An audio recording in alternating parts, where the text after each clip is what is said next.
नमस्कार. आठवणीचं पान या यूट्यूब चॅनलवर आपलं मनापासून स्वागत आहे. हृदयाच्या कप्प्यात जपून ठेवलेली एक आठवण मी तुम्हाला सांगत आहे. माझ्या कथेचं नाव आहे 16वं वरीस धोक्याचं. 16वं वरीस धोक्याचं कारण या वयामध्ये मुलगी वयात येताना तिच्याकडून काही चुका होण्याचा संभव असतो. तारुण्यात पदार्पण केलेलं असतं आणि नकळतपणे तिचं विश्व हे वेगळं बनत असतं. कुठंतरी तिचा जीव लागलेला असतो, कोणावर तरी जीव जडलेला असतो आणि अशा वेळेला पाय घसरण्याची शक्यता जास्त असते. पण आता काळ बदलला आणि त्याप्रमाणे मुलीसुद्धा बदलायला लागल्या. डिजिटल युग आलेलं आहे. शिक्षणाची कवाडं खुली झालेली आहेत आणि त्यामुळं शिक्षणासाठी मुली घराबाहेर पडलेल्या आहेत. त्या काळी ही मुली शिक्षणासाठी उच्च पदस्थ होत्या सगळ्या, पण एक खेळणं त्यांच्या हातात नव्हतं की जे आत्ताच्या मुलींच्या हातात आहे, ते म्हणजे मोबाईल. आता हा मोबाईल हा दुधारी शस्त्र आहे. वापर केला तर चांगलं ज्ञानासाठी आणि वाईट वापर केला तर एकदम अधोगती. असं हे दुधारी शस्त्र कसं वापरावं याचं ज्ञान मात्र हे आजच्या तरुण पिढीला नाही. परवाचीच घटना सगळ्यांना माहीत आहे की शिया आणि केतन यांचा विवाह जमलेला होता. केतन हा अमेरिकेमध्ये जाऊन उच्च शिक्षण घेतलेला मुलगा, तर शिया ही आत्ता कळतं की ती फक्त 12वी नापास आहे म्हणून. पण तरीसुद्धा ह्या केतनच्या वडिलांनी आणि त्याच्या घरच्यांनी ह्या शियाला सून म्हणून स्वीकारलं.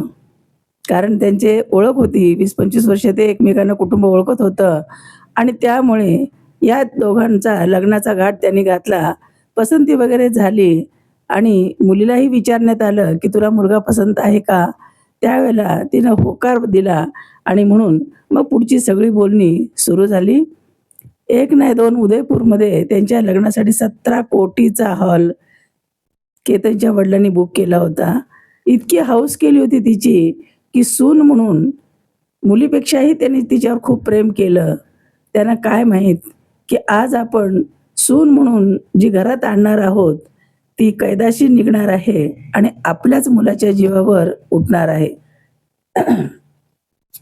शिया ही फक्त 20 वर्षाची आहे आणि 20 वर्ष म्हणजे जाणतं वय आहे खरं पाहिलं तर. जरी तिला भविष्याची काय चिंता वगैरे नसल्यास आपण म्हणू शकत नाही, कारण हा कळतं वय होतं. परिणामाचे तर तिला पुढं काय होणार आहे, आपण जे काही वाईट करायला चाललोय त्याचे परिणाम काय होणार आहेत याची तिला पुसटशीही कल्पना नसावी इतकी तर बालिश ती वाटत नाही. तर ह्या शियानं काय केलं की लग्नाचा एक हात केतनच्या हातामध्ये दिला आणि एक हात पाठीमागचा मित्राच्या हातात दिला. अशा पद्धतीनं तिचं आयुष्य चाललं. खरं तर हा 5-6 महिन्याचाच खेळ होता आणि बिचारा केतनला ती मधून सारखी भांडायची. आपण ऐकलं असेल टी व्हीच्या माध्यमातून, यूट्यूबच्या माध्यमातून खूप त्याच्यावर गदारोळ उठलेला होता.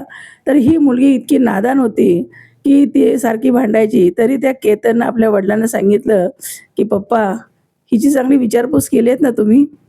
तेव्हा ते म्हणाले ती भांडती माझ्याशी सारखी. तेव्हा वडील समजुतीच्या स्वरात म्हणाले, त्यांना असं वाटलं की अजून दोघंही म्हणजे वय हे जरा काय म्हणतो आपण की अल्लडपणा तिच्यामध्ये आहे, थोडं समजून घेऊया, काय हरकत नाही. असं करता करता दिवसामागून दिवस गेल्याने एक दिवस तिच्या बड्डेचं सेलिब्रेशन करायला तिनं लोहगडावर जायचा निर्णय घेतला. खरं तर यापूर्वी पण 1-2दा जाऊन आले होते, पण यावेळेला तिनं हट्टच धरला. त्यावेळेला तिला कोणी मना केली नाही. तसं त्याचा पासपोर्ट पण तिनं डॅमेज करून टाकलेला होता आणि अशा पद्धतीने तिला त्रास देत होती. तिचा हेतूच वेगळा होता, कारण तिच्या मनामध्ये तिचा जो प्रियकर आहे चेतन नावाचा, त्याच्याबरोबर तिची अटॅचमेंट जास्त होती आणि ते दोघांनी जो प्लॅन ठरवला होता, अशा प्लॅनमधून असे दोघंजण त्या दोघांनी ठरवला आणि केतनला बरोबर घेऊन ती लोहगडावर गेली आणि नंतर एका उंच कड्यावरून त्याला खोल दरीमध्ये ढकलून दिलं. होत्याचं नव्हतं जरा क्षणार्धात अगरवाल कुटुंबाचा जीवाचा तुकडा तो, प्राण त्यांचा तो एकुलता एक मुलगा आणि ज्या विश्वासानं ती सून म्हणून त्यांनी स्वीकारली होती, त्याच मुलीनं त्यांचा घात केला होता लग्नाच्या अगोदरच. हे असं सिंहानं का केलं? तिला नकार का देता आला नाही?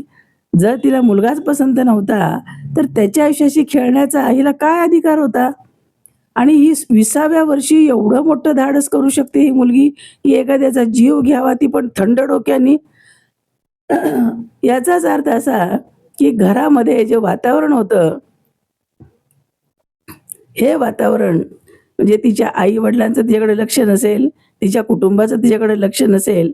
आज आपण मुलांच्या हातामध्ये त्यांची एक गरज म्हणून मोबाईल हातामध्ये देतो, पण आपली मुलगी किती वेळा फोनवर असते, दिवसातून किती वेळा फोनवर असते, रात्री उशिरापर्यंत कुणाला कॉल करते, हे स्वतः आईनं पाहायला पाहिजे होतं, तपासायला पाहिजे होतं. आणि हे जर झालं असतं, तिच्यावर जर नजर ठेवली असती, तर कदाचित हे टळलं असतं. पण त्या मुलीला 20 वर्षाच्या मुलीला एवढी परिणामाची पुढं काय होईल ह्याची जाणीव कशी झाली नाही तिला, हे विशेष आहे. आज अक्षरशः एवढा उच्च शिक्षित, दिसायला सुंदर आणि गडगंज श्रीमंत असलेला मुलगा तिला शोधूनही सापडला नसता. पण सुस्वभावी असा हा मुलगा आणि त्या नकार देत असताना सुद्धा ती जबरदस्ती त्याला घेऊन गेली आणि त्याचा घात केला. हे जे प्रकरण आहे, हे फक्त आपल्या एक आत्ता जे उघडकीला आलेलं आहे, त्यामुळं सगळीकडं पालक आता हवालदिल झालेले आहेत.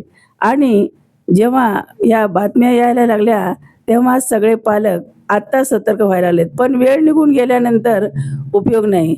आपल्या मुलीचं संगोपन करत असताना तुम्ही लाड जरूर करा, हट्ट जरूर पुरवा, पण योग्य दिशेनं तिचं पाऊल पडतंय ना, तिचे कोण फ्रेंड्स आहेत का, मुलीमध्ये ती चौकशी करा. असं जर केलं असतं तर कदाचित हा केतन वाचला असता. आणि जेव्हा केतननं त्याच्या वडिलांना सांगितलं, की ती सारखी माझ्याशी भांडते, तेव्हा त्याने सुद्धा थोडासा वेळ घ्यायला पाहिजे होता, थोडंसं पुढं ढकलायला पाहिजे होतं. पण तसं दुर्दैवानं झालं नाही आणि हाकनाक त्याचा बळी गेला. तिचा पण गेला. ती तर आता काय अटकेतच असणार. पण जो मुलगा तिचा बॉयफ्रेंड होता, त्यानं सुद्धा तिला साथ दिली. आता अशा पद्धतीने तिघांचंही आयुष्य उद्ध्वस्त झालं. केतन तर बिचारा गेलाच. त्यांचा एकुलता एक मुलगा, त्यांचा काळीज, अगरवाल कुटुंबाचा वंशाचा दिवा हिनं विझवला. नियती हिला कधीही माफ करणार नाही. समाज माध्यमातून टीकेची झोड उडवली तिच्या आई-वडिलांवर, की कसले संस्कार केलेत मुलीवर. आणि मग आत्ता तिची आई म्हणते, की ज्या कड्यावरून केतनला माझ्या मुलीनं ढकललं, त्याच कड्यावरून तिलाही ढकलून द्या. आणि आई-वडिलांनी ही दोघंही पत्रकारांना हे सांगत होते.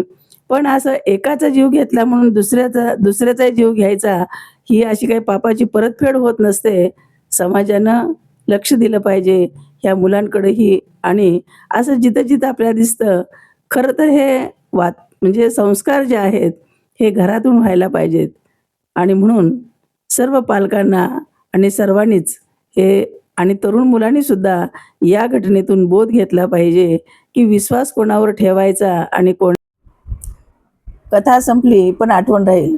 पुन्हा भेटूया अशाच एका नव्या आठवणीसह. व्हिडिओ आवडला असेल तर लाईक, शेअर आणि कॉमेंट करा. चॅनलला सबस्क्राईब करायला विसरू नका आणि प्रेम देत राहा. धन्यवाद.